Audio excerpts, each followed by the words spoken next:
This is the Epoch Times.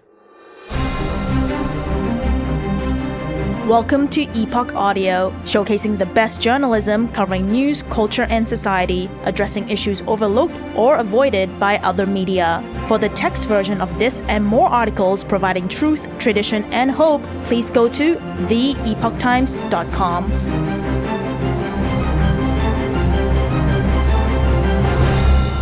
CCP overwhelms Western intelligence agencies with its mass collection approach. Former CSIS manager. By Andrew Chen and Yan Yekielek.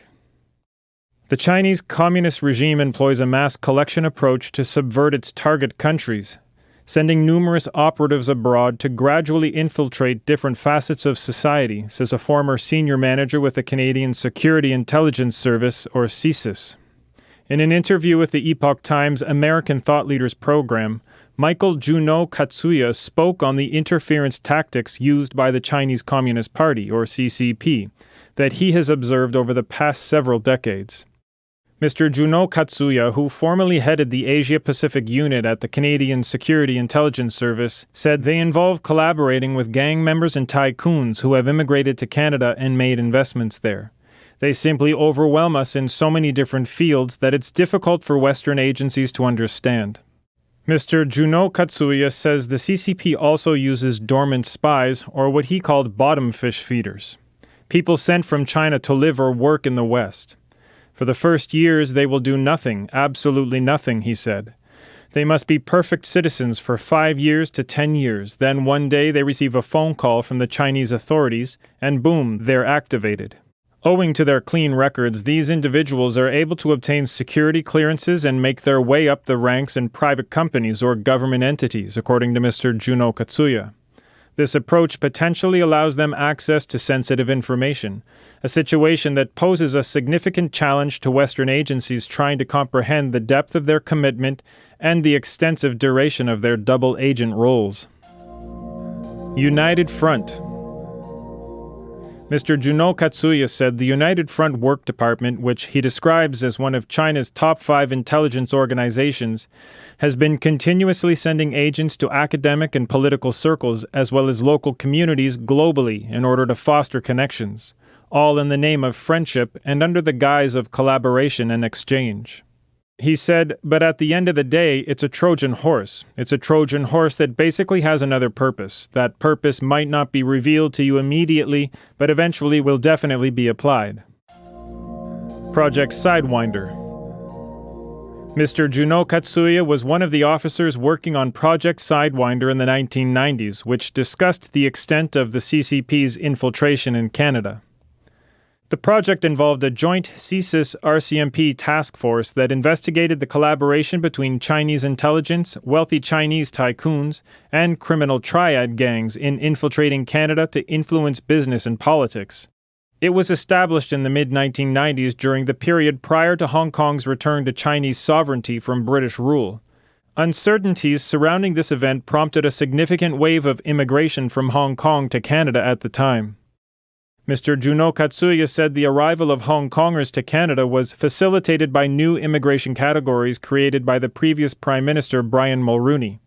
For example, an entrepreneur could come to Canada by paying $250,000 and basically be able to buy your Canadian citizenship with the agreement that you were going to open a business. He noted, however, that the policy also opened doors for triad members to enter Canada. A lot of triads started to come in, he said, and concern about this was what prompted the Sidewinder study. Also starting to appear at the time were rich Hong Kongers who would literally invest a lot of money in Canada to buy businesses and buy influence. We started to see a link between the Chinese intelligence service, the rich tycoons coming from Hong Kong, and the triads, and a collaboration between these 3 elements, which eventually were called the Unholy Trinity. The project reported that certain powerful companies and the Chinese intelligence agents embedded in our government were able to influence high-level decision-making, noting that these decisions would not help Canada's economy or national security but would actually benefit Beijing. Another element was infiltration by agents of influence who are not necessarily spies, but people who have been recruited and are able to influence the powers that be. Those findings were alarming to us, Mr. Juneau-Katsuya said, but he said Canadian authorities received the Sidewinder report with much skepticism and resistance and ordered the project team to destroy the report and their research notes. This revealed the extent of infiltration, he said, as we have been infiltrated for the last 30 years or more. Unfortunately, every prime minister has been compromised. Not only prime ministers, but every single political level in Canada, from municipal to provincial to federal levels. They've been capable of working in a very holistic way.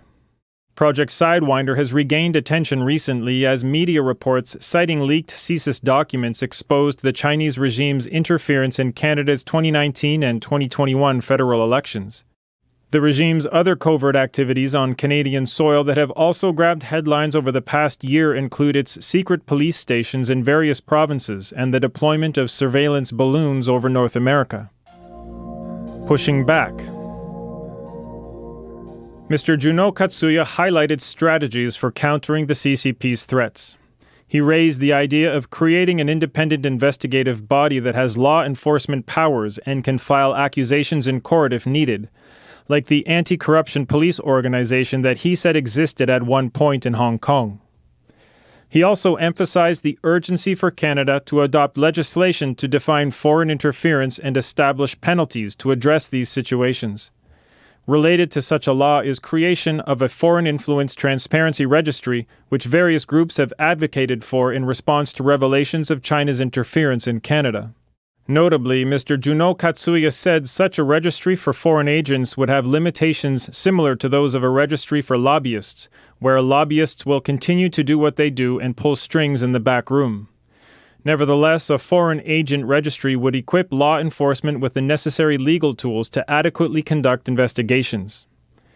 Additionally, he highlighted the need for Canada to collaborate with like-minded allies. He referred to the support that Canadian diplomats in China received from their counterparts in other countries when Canadian citizens Michael Kovrig and Michael Spavor were sent to trial in 2021. The two were arbitrarily arrested in December 2018 and detained by Chinese authorities for over 1,000 days in a move widely regarded as retaliation for Canada's arrest of Huawei executive Meng Wanzhou on a U.S. extradition request involving fraud charges. Mr. Juneau-Katsuya said that something really surprised and touched me at the time of the trial for the two Michaels.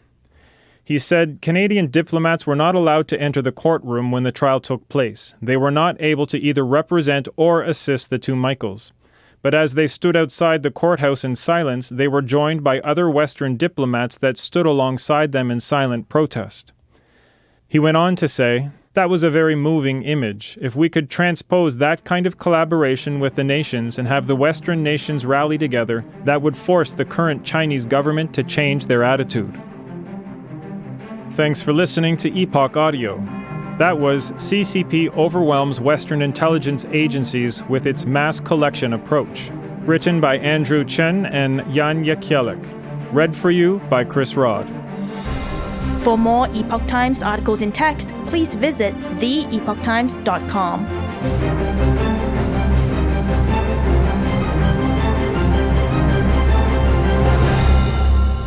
This is the Epoch Times.